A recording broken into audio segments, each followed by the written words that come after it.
Pasteur Mike Kalambaye, l'un des plus grands pasteurs surtout de la République démocratique du Congo, Congo Nabiso, Congo Elengi, Congo Guo Wapi.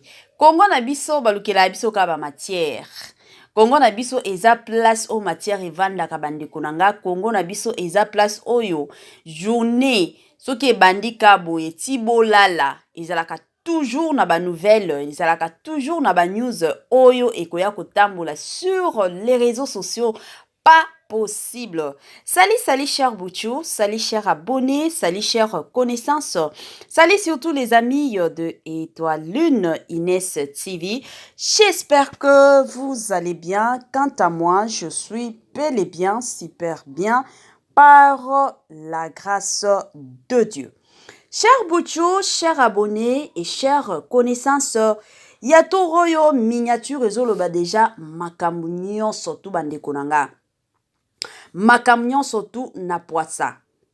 Tomoni, le pasteur Mike Kalambaye, accompagné d'une jeune fille. Et en plus, jeune fille ango, ressemblance na ye. Soki otali elongi na ye ezoloba déjà ebele sans commentaire bandeko nanga. Sikoyo esalamaki ndenge nini lelo jeune fille oyo abima na ba réseaux sociaux, lelo ba photo na ye etambola na ba réseaux sociaux, lelo batu baya kolobela jeune fille oyo baya kolobela pasteur Mike Kalambaye. Bandeko nanga, avant tokota na mwa makambo na biso, analyse na biso ya lelo bandeko nanga, na olingana nuna ya ko sensibiliser batu o nyonso to. Si c'est la toute première fois ya kokota na chaîne na biso, chaîne ya kitoko, chaîne ya batoli pas possible, et pourquoi pas chaîne ya bana nzambe. Je vous prierai surtout de vous abonner massivement. Abonnez-vous. Cliquez aussi sur la cloche de notification pour surtout recevoir les nouveautés de notre chaîne. Aimez la vidéo, la famille, commentez et partagez. Et kosala biso oyo penza tolobaka na biso chaque jour. Tokos makasi. Bandeko nanga, comme d'habitude chez Étoiline Inès TV, ezalaka bien ceux que landaka Étoiline. Zala penza na position na yo ya bien, position moko ya kovanda. Zo penza mwa kiti na yo vandaka. Na système ya bien, tia mwa mai na yo pembeni, tia mwa jus na yo pembeni, mwa sucré na yo ezangaka te. Émission na biso déjà 21h passé, bandeko nanga ba héros déjà biso tozo bate la taille toliaka biloko ya makasi te neti ba fufu te neti ba kwanga te neti ba loso te neti ba lipa te ba héros yo eza ba air peut-être ya kolia mwa biscuit tolia mwa kandenge ezalaka mwa chocolat na yo na ndenge ya bien soki eza na sukali ebele bandeko nanga melaka mai pe ebele soki oza na ba fruit na yo ero yo liaka pe ba fruit na yo bandeko nanga na ndenge moko to na système moko kaka ya kitoko et encore kitoko mingi makasi. Good news la famille, good news biso na chaîne biso ba good news ezalaka nango kaka ebele. La servante de Dieu, Sœur Rosny Kaiba, abotaki bandeko nanga, abotaki mwana mwasi, bandeko nanga esengo to esengo te. Tomoni déjà na majabu, ebandaki d'ailleurs na mama Sandra Mbouyi, abotaki mwana mwasi, toye kokende na mama Deborah Lukalu, yepe abotaki mwasi, et puis finalement, enfin, toye komona Mama Rosny Kaiba lelo to benga eka mama na ndenge moko bien yepe aboti mwana mwasi. Surtout nos sincères félicitations na papa Francis Muteba et na mama Rosny Kaiba, et surtout bienvenue à la petite fille de na système na biso kaka ya kitoko et encore kitoko mingi makasi. Bandeko nanga, après film na biso ya surprise ya yemoko Poutine de l'écriture Belle Vie Kandila Patrona. Bandeko nanga, saison 2 ya éducation et kokota. Tant de personnes basenga qui saison 2 ya éducation, un film na biso éducation.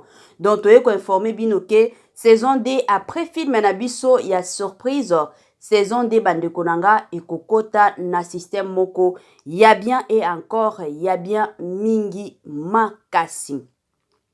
Bandeko nanga tozongela makambo na biso diku toye komona ba vidéo sur TikTok pas possible. Ba vidéo sur TikTok bandeko nanga ezalaki somo na niveau moko pas possible. Ba vidéo ya jeune fille na biso to mona ya kitoko, jeune fille moko ya bien makasi. Ba vidéo na ye komi kotambola e diku kandenge ezalaka ba rimer ba nungu e komi kokendeke non. Botala ye te. Botala ba ressemblance te. Bomona te ke non oyo penza aza mwana ya papa na biso. Bomona te. Bandeko nanga somo. Na vanda kikutu naza na ba vidéo wana nyonso. Comme d'habitude, nga na landelaka procédure ya musala na landelaka penza ba règlement nyonso intérieur otolobaka. Les règlements d'ordres intérieurs kandenge zalaka ya musala. Soki musala ba pekisi kotia ba vidéo batu totia kate. Yango na tiela ki bino ba vidéo na yete mena memeli bino ka ba photo. Bandeko nanga ba vidéo ezo tambola na ba réseaux sociaux, surtout na TikTok, voire même Facebook. Ba vidéo ezo tambola pas possible. Tant de personnes bazo confirmer kandenge ezalaka ke non aza mwana pasteur Mike Kalambai, aza mwana pasteur Mike Kalambai. Bandeko nanga biso nyonso toyebi le pasteur Mike Kalambai azalaki marié na sœur na biso Peniel Samba otobenga mingi mu penya. Ba mbutu ezalaki ebele basalaki na bango divorce na bango. Le pasteur Mike Kalambai était toujours silencieux, abandaki na ko répondre te jusqu'à ce que un jour tellement que ezalaki ebele, le pasteur Mike Kalambai a été ko répondre na jour oyo pasteur Mike Kalambai a répondra ki nde moi ba mbutu kandenge ezalaka ba réseaux sociaux et vandaki kimia. Bon, depuis tous ces temps, ebele abatutoye ba akake non, le pasteur Mike Kalambai azalaka na bana mibale. Bana na ye Shaddai na Ezeyon nde bana na ye oya bota. Soki otali Shaddai azalaka penza azwa penza papa na ye mobimba, ata Ezeyon bandeko nanga azwa mwa mama azwa pe papa.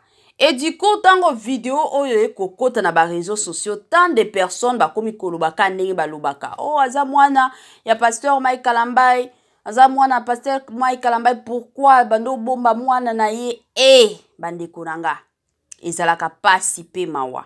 Yango na linga ki bandeko nanga to sala mwa analyse. Comme d'habitude, chez Étoile Nines TV, ezalaka bien, soki makambo ebimi to zala pressé te ya koya ko juger batu.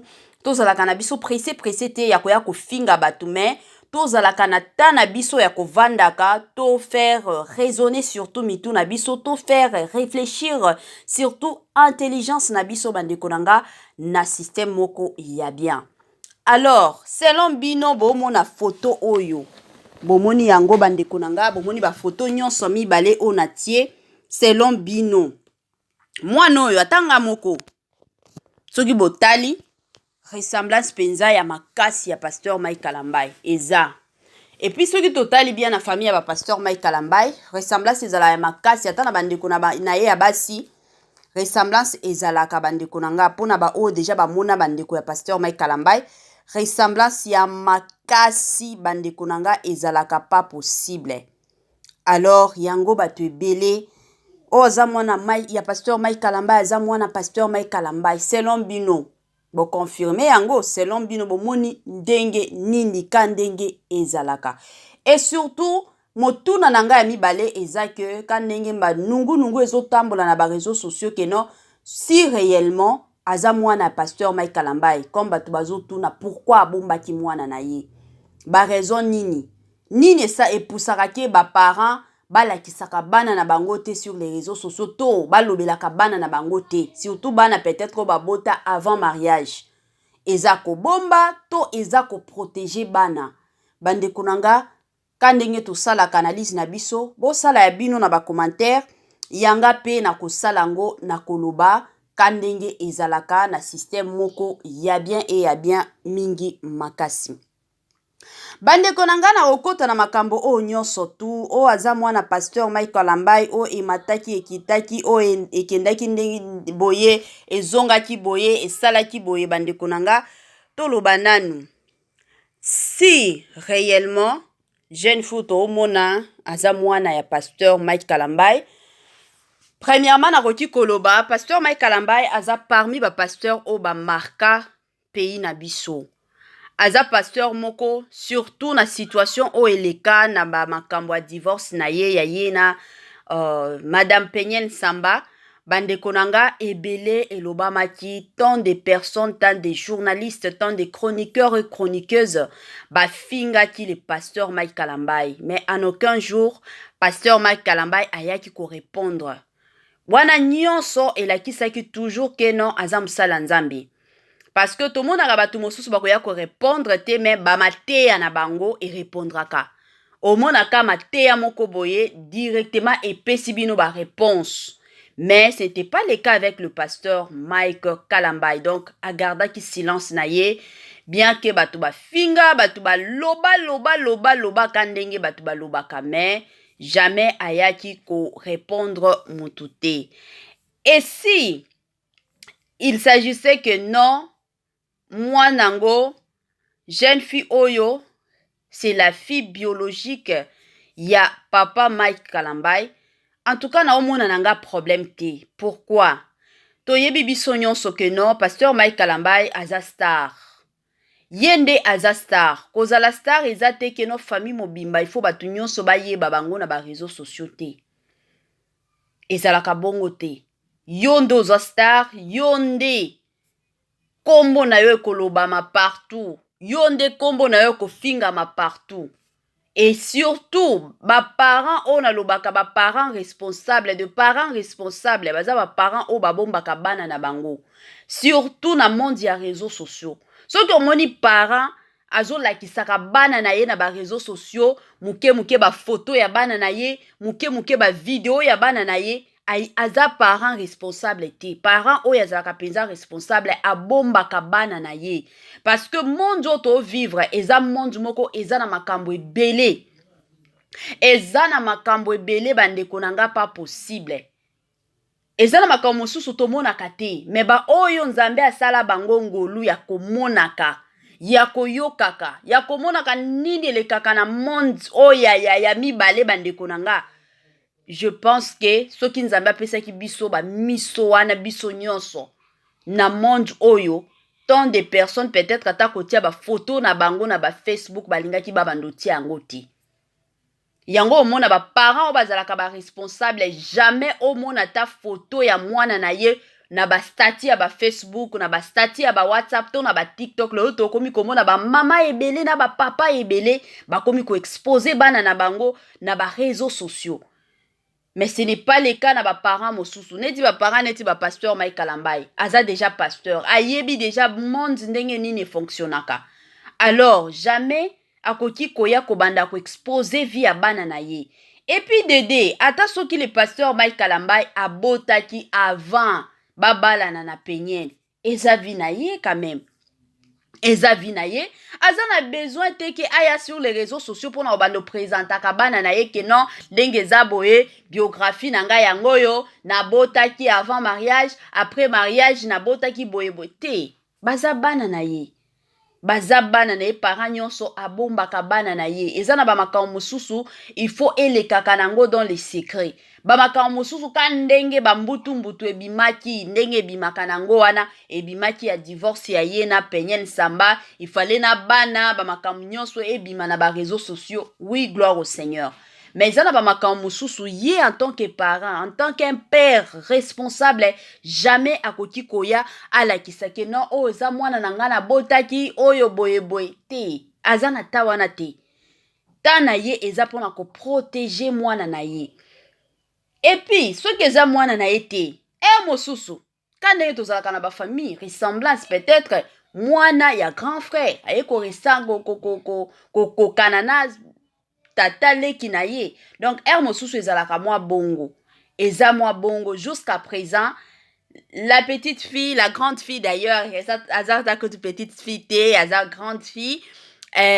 Alobi na ye lokote, eza kaka TikTok banzembo na abazotiaka banzembo azoyembaka na ye. Me koloba te ke non na ye koluka papa na nga, na ye kosala boyeboye te. Alobi na ye lokote bandeko na nga batu bakosa bino te. Selon ba video o nyonso tozwi bandeko na nga alobi na ye lokote, ezaka banzembo surtout ya nzambe. Kandenge boyebaka donc azoyembaka pe donc na système moko ya bien avec respect surtout eza teke bibina bina oto mona lelo na ba mama mobimba bandeko nanga bakomi bibina bina na ba TikTok bandeko nanga tokota na mwa toli somo ba mama toluka nini yo mwasi ya libala mama ya bana ata yo moko ata koluka kistar baluka kistar bongo te. Yo mwasi ya libala mi pesa valeur.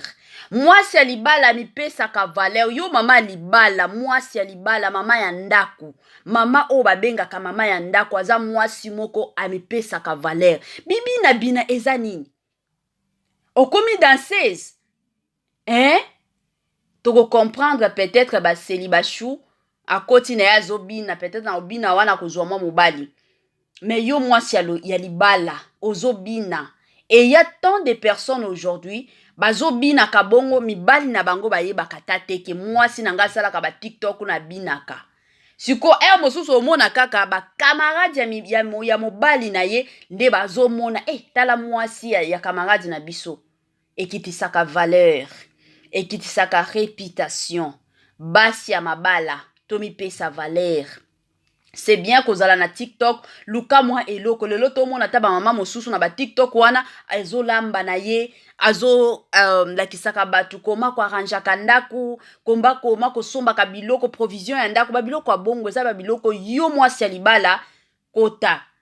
Opesa ba conseil ya basi ya mabala, koma kovanda kana ndaku ya libala, de ba biloko ya bongo yo mwasi ya libala okuti kosala. Mais bibina bina yo mwasi ya libala ozobina.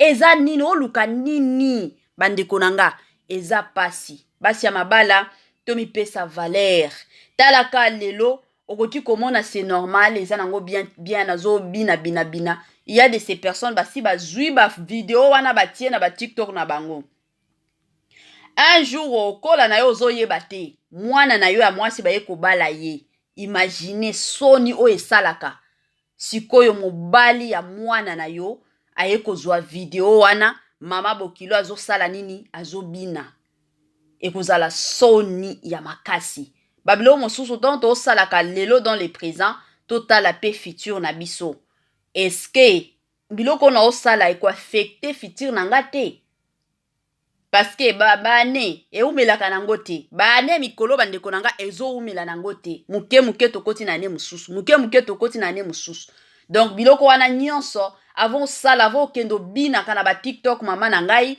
en tout cas tiana na mutu keno lobby et après lobby ba robenga nga bokilo soki ba bengi nga bokilo mama bokilo est-ce que ba vidéo oyo ko sala respect wana motuna bandeko na ngai yango ka partage to yaki ko sala pona jeune fille na biso donc ressemblance la pasteur Mike Kalambai bino moko boomona ya ko commenter ebele eza nango te boomona bino moko kandenge to sali moi analyse na biso ba commentaire na bino bandeko nanga ezala ba commentaire moko ya bien ba commentaire oyo ekosunga pe bandeko na biso mosusu parce que tant de personnes bayaka na ba commentaire moko alandi na émission te akomika bifinga abosani ke non ba commentaire oyo il y a tant de personnes o batanga ka ba commentaire zala mutu oyo okosunga mutu mosusu soki oza na remarque olingi osala na Etoile Nest TV sala remarque na yo me kofinga te ba remarque na bino tolandelaka yango mingi